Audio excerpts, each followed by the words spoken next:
Hello and welcome.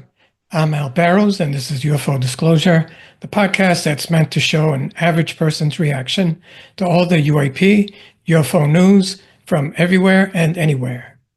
I'd like to talk about an episode of UAMN TV. It's a podcast that features ex-intelligence officer Richard Doty. He talks about cases that he's been on that involved UAP and NHI. And I know that he's known for being a disinformation agent.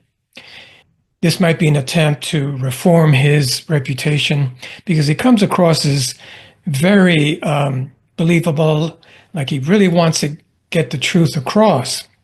And he ends this particular episode I'm about to talk about with a FOIA request. This one particular episode is about a man named George, last name not given, and his family that decided to camp out in an old mining area off of the gates of Area 51, Groom Lake. The man, George, was attacked by an NHI and killed. Richard Doty happened to be the agent in charge of filling out the details and creating a file for that incident. I'll let Richard Doty tell it in his own words. George was awoken a short time later, hearing voices outside the tent. George observed a military truck parked next to their tent. Two men wearing military uniforms told George to pack up their belongings and leave the area immediately. George was told that an escaped convict was loose in the area. Suddenly, something came up behind George and attacked him. Virginia slid into the driver's seat and drove away. Billy started screaming that something was chasing them. "A monster," he said. "Mommy, there's a monster behind us." I was assigned to Area 51 on a temporary duty assignment at various times between May of 1982 and December 1985. I worked in the Special Projects Branch of the Air Force Office of Special Investigations, codenamed PJ. PJ developed and implemented security policies and procedures for compartmented special access programs.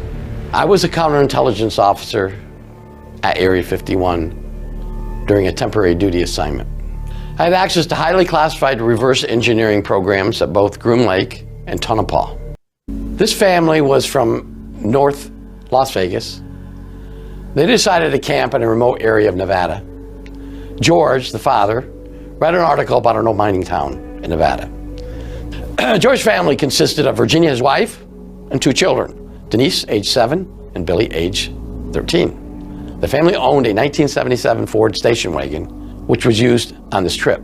The family left their home in North Las Vegas and drove to Alamo, where George got gas and Virginia picked up a few grocery items. The family arrived at Silver Bowl approximately 3 p.m. in the afternoon. The family set up the tents and prepared for an enjoyable camping adventure. The family found Silver Bowl to be remote, with various old buildings and mine shafts in the area. No other people were at the site. During a tour of the site, the family found a gate leading into Nellis Air Force Base. There was also a sign prominently displayed that stated use of deadly force authorized. That sign went with a warning that unauthorized personnel were not allowed on the base. The family had a fun-filled evening, cooking on a grill, roasting marshmallows, and making s'mores. The family entered their tent and fell asleep at 10 p.m. George was awoken a short time later, hearing voices outside the tent. George got up and walked outside. George observed a military truck parked next to their tent. Two men wearing military uniforms told George to pack up their belongings and leave the area immediately. George was told that an escaped convict was loose in the area. George woke his family and told them, "Pack up, we have to leave." The military was outside and just warned them that an escaped convict was on the loose. Virginia was concerned as to the reason for them leaving, but George convinced her, "We don't have a choice. The military told us to leave, and we have to leave." Now, Virginia, later, when she was interviewed, thought that they weren't on a military base. They were close to it, a few hundred yards from the Air Force Base, but they weren't on the base. They were on BLM property, Bureau of Land Management. Why would they have to leave? George heard a radio voice tell the military men to respond to a Gate 4 ASAP. George had been in the military and knew what ASAP meant. The military men got into their truck and left. The family packed up in about 25 minutes. Once their vehicle was packed, George checked the area to make sure nothing was left behind. George heard a strange screaming voice, but could not determine what it was or the location of it. George walked around the vehicle and opened the driver's door. Suddenly, something came up behind George and attacked him. Virginia witnessed the attack on her husband. George yelled for Virginia to drive away. Virginia saw her husband fighting with something that did not resemble a human. Virginia slid into the driver's seat and drove away. Billy started screaming that something was chasing them. "A monster," he said. "Mommy, there's a monster behind us." Virginia drove east to Reveille Mill Road, south to Cedar Pipeline Road, and then on to Nevada 375, which is now called Alien Highway, Extraterrestrial Alien Highway. Virginia drove to Alamo and found the Lincoln County Sheriff's Office. Remember, this is in the morning, but no one was there. Virginia found a phone and telephoned the sheriff's dispatch. Virginia explained what had happened and wanted help in finding her husband. A Lincoln County deputy arrived, and Virginia explained to him what had happened. So this Lincoln County Sheriff's deputy drove north to Warm Springs, which was a junction of Nevada Highway 6 and 375. At Warm Springs, 2 Nye County Sheriff's deputies were waiting. They took a report from Virginia and said they would respond to Silverbow. The Nye County deputies told Virginia to wait there. About 5 hours later, the Lincoln County deputy told Virginia to drive to Tonopah and wait at the sheriff's department for someone to let them in. Now, from that point, or for that location where she was, in Warm Springs, to Tonopah, the city of Tonopah, which was west of Warm Springs, on Route 6, was about 70 miles. At noon, August 12th, a Nye County sergeant and a county chaplain arrived at the sheriff's office. The chaplain told Virginia that her husband was dead. However, the body was taken by the U.S. military for examination. Once an examination was complete, the body would be returned to the family. Okay, so from here on in the story, Virginia gets to run around from everybody. She's finally referred to the FBI. And ultimately, she's not even allowed to see her husband's body because it's actually in pieces. She's ultimately forced to sign an NDA and only given $105,000 as recompense. Virginia and her family obviously got the bad news that her husband was dead. She didn't know how he died, didn't know who killed him, but knew it was tragedy. Virginia had many questions that were not answered. Virginia and her family decided to return home and wait for the authorities to. Okay, this is the part where Richard Doty actually reveals that he was one of the agents that was involved with this case. He actually wrote a detailed report on it. To contact them. On August 13th, 2 special agents from the Air Force Office of Special Investigations visited the family. I was one of them. The agents advised Virginia that George was killed by an escaped convict from the base. The convict was caught and killed by military police. George's body would be returned to a funeral home in North Las Vegas on August 19th. The agents expressed remorse for her loss, but could not answer any further questions at this time. I was there at the house with Virginia. Her kids were in the area where we were talking to Virginia. She was despondent, crying, talking about how long they'd been married, her and George, her family, the history, what her plans were in the future. I was heartbroken. Okay, dare I say it? Richard Doty is showing some empathy here. Does he actually have a heart? He does take the opportunity, though, to defend himself against accusations of lying to Virginia. After this incident was first told some years ago of why I lied to her, why I didn't lie to her. I wasn't at the scene of Silverbow. I hadn't investigated what had happened at this point. I knew something was involved the special access program. I didn't know exactly what, myself or the other agent, who was an agent, his last name was Harrison. So we told her what we knew, and I tried to answer all her questions, but she had a lot of questions I just couldn't answer. On August 19th, a U.S. Air Force mortuary vehicle brought George's body to a funeral home.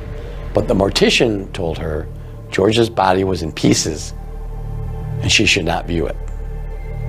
She immediately became despondent again, upset. Why can't I look at my husband's body?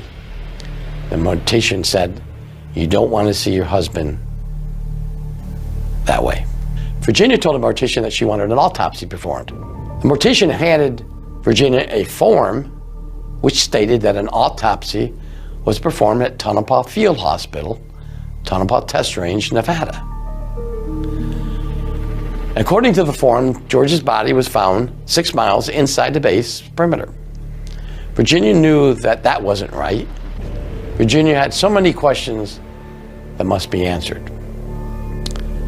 George was buried on August 21st, 1985. Virginia contacted the Nye County Sheriff's Department and wanted a copy of the report. The Nye County Sheriff's Department advised Virginia that they didn't conduct an investigation and referred Virginia to the Federal Bureau of Investigation. Now you can just imagine the situation Virginia's in. She saw what happened to her husband. She witnessed it. At least from the rearview mirror, something that attacked her husband. And this was outside the base perimeter. Silverbow wasn't inside.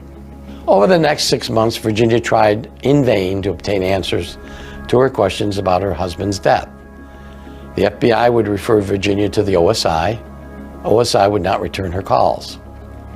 Okay, I'm going to skip ahead because, as I said, she got the runaround from all the agencies that she tried to get answers from.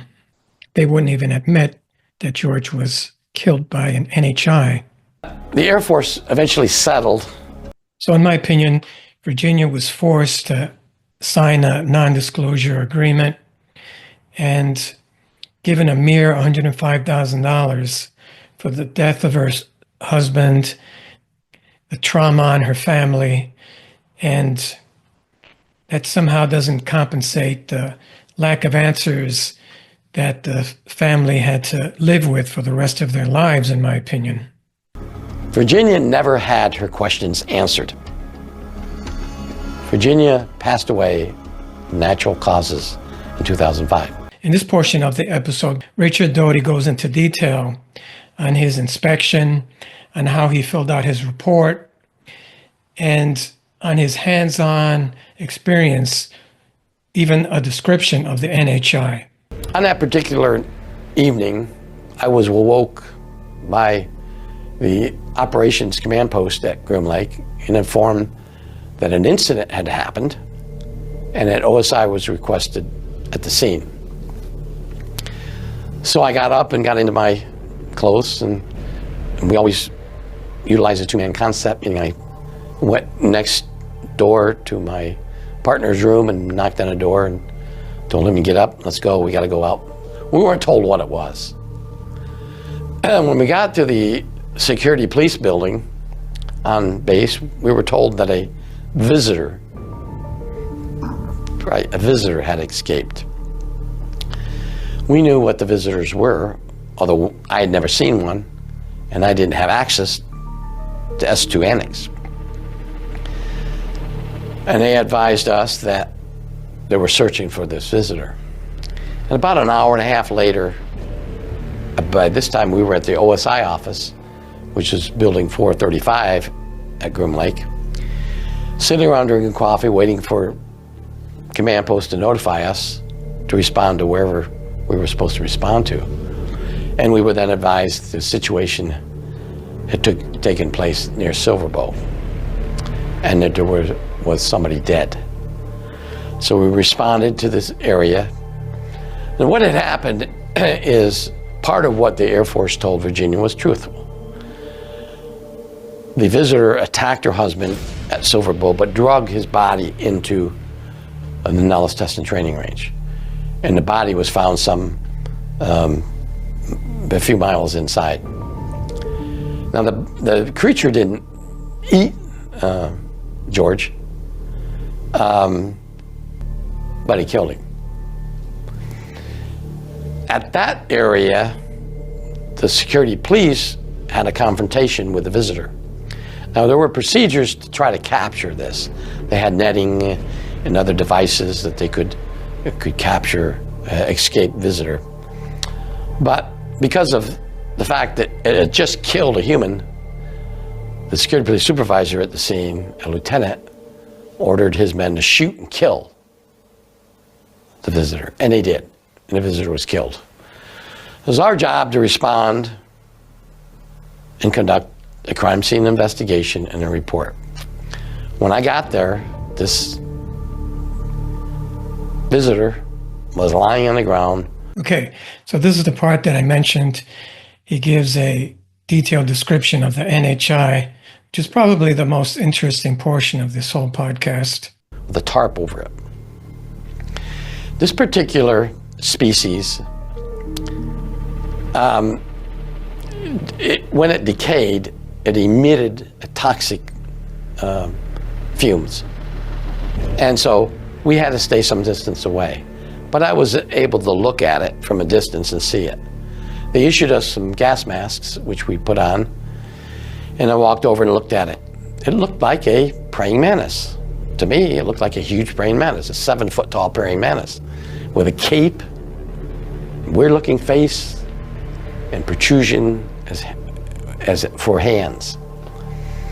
Now, I'd never seen one before, and I was never briefed into what the species were. I had a lot of questions for the officer who was responsible for maintaining the creature containment, or the visitor containment area, but he was very hesitant about telling me everything. He said it's dead, it was a visitor, it was in captivity, and that's about all I needed to know. Yeah, I found that part kind of hard to buy into. Even if you're if you're the containment officer, why wouldn't you be excited, even inadvertently talking about what's in front of you? A 7-foot NHI that looks like a praying mantis? Who wouldn't have some side comment? It's just hard to believe that the containment officer wouldn't have given him any details. I mean, after all, he is the investigating intelligence officer. I noticed that there were shell casings, 5.56 shell casings around the area, and that's the type of ammunition an M16 rifle would carry. The SPET rounds were on the ground, and we had to photograph them and mark where each round was, comparison to where the security policemen were shooting, and so forth and so on. We did all that. It took us hours to do that. We took photographs. And then we went to Silverbow, which is, again, outside the test and training range. There was a Nye County Sheriff's deputy there, and there was a Nevada Game and Fish officer there. There was blood and debris around where this visitor attacked George. And we did a crime scene there, photographing, marking, doing a crime scene sketch, and so forth and so on. And then we took all this information, went back and did a detailed report. Of what we did and what we, the fact that and the incident occurred. Not sure exactly how this was going to be received by the command people. We had to brief the base commander. And then finally, this investigation lasted several months. Over a period of several months, I think probably in the early part of December of 1985, the report was finalized after we got autopsy results back and other things back. We sent the case to our headquarters in our PJ Bureau, and that's where the case is today. Now, I know the case number, and I've tried to get the case a number of times. Okay, now here, Richard Doty sounds as though he's sincerely trying to get the file back that he actually completed. It comes across as pretty sincere, as though he's trying to get this information out to the public. And I know that disinformation agents are good actors, but he does pretty good job here of coming across as sincerely wanting to get this case file back and out to the public, even though he's thwarted several times. Tried to get it. I got 7 pages of nothing but redacted material. Not one word was released. That was only 7 pages. And that's what we call a summary of incident. I knew what it was a summary of the incident. But it was worthless. There was nothing there, not even the case number. The second time, I tried a different way of asking for you through OSI. This time I got back 34 pages. Now, some of those 34 pages were not redacted, but the only thing contained in those 34 pages that were not redacted was just a basic story line about Nellis Test and Training Range, Silver Bowl, Nye County Sheriff's, Lincoln County Sheriff's cooperation, interviewing a game and fish officer. That's it. Nothing of the meat. Jump ahead to 2019, some other people within our group submitted a FOIA request. Now this is 2019. I tried in 1993, I tried in 2004, now this is 2019, just a couple years ago. Air Force sends me back a letter saying the incident, this report is properly classified and not releasable. And that's an exemption of a FOIA. I mean, if it's still classified, you're not going to get anything. So that's what I got back. I got back a letter saying it's properly classified. Now, stop thinking about that. I classified it. It was top secret, code word. They sent me during my first FOIA request in 90-something, which meant nothing.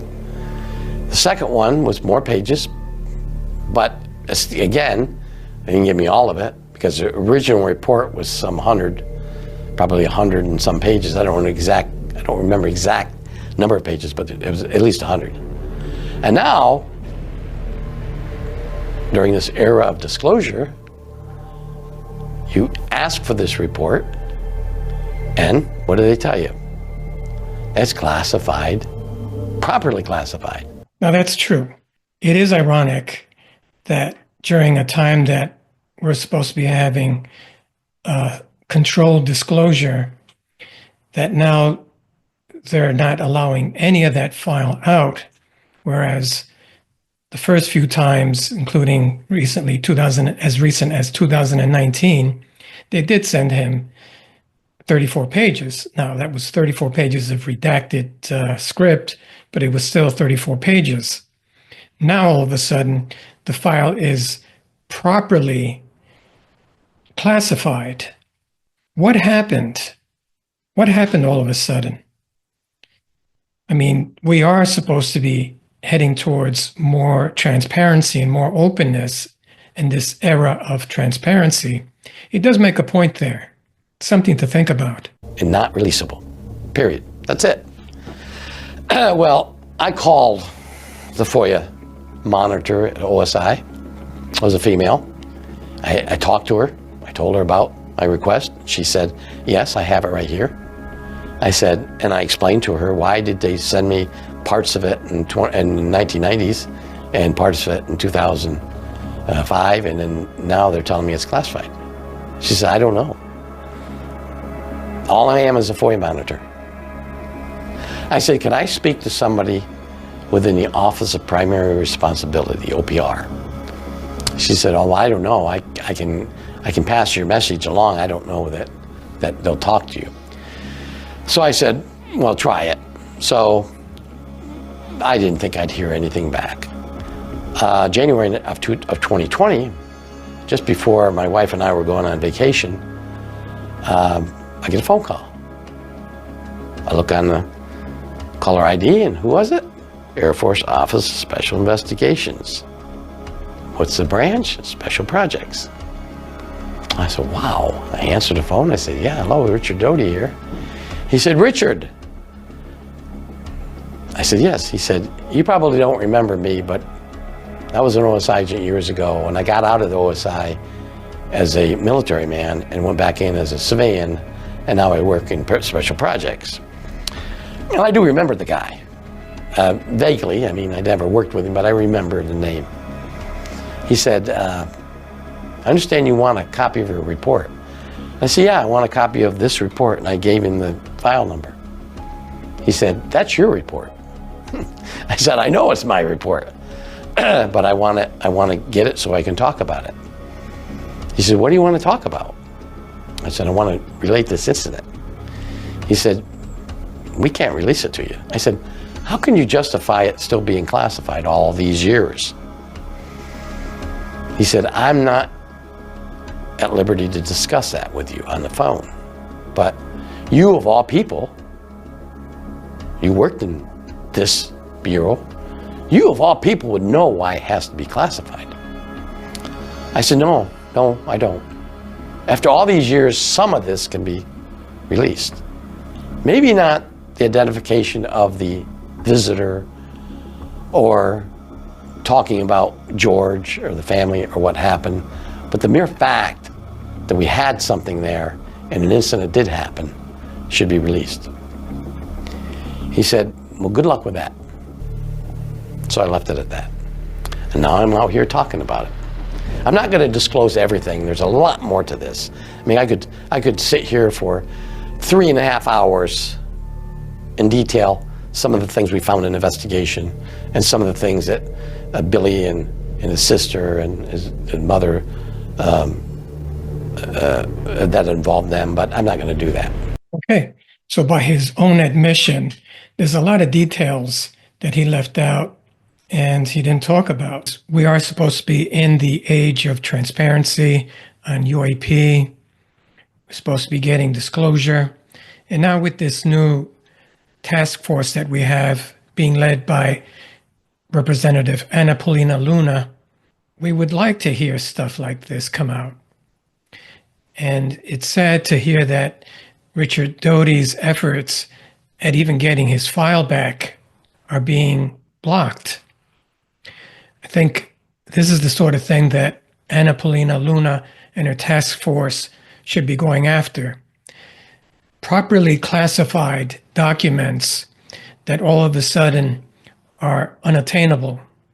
I thought this was significant because it's the first time someone like Richard Doty, an intelligence officer, has owned up to seeing a 7-foot praying mantis NHI.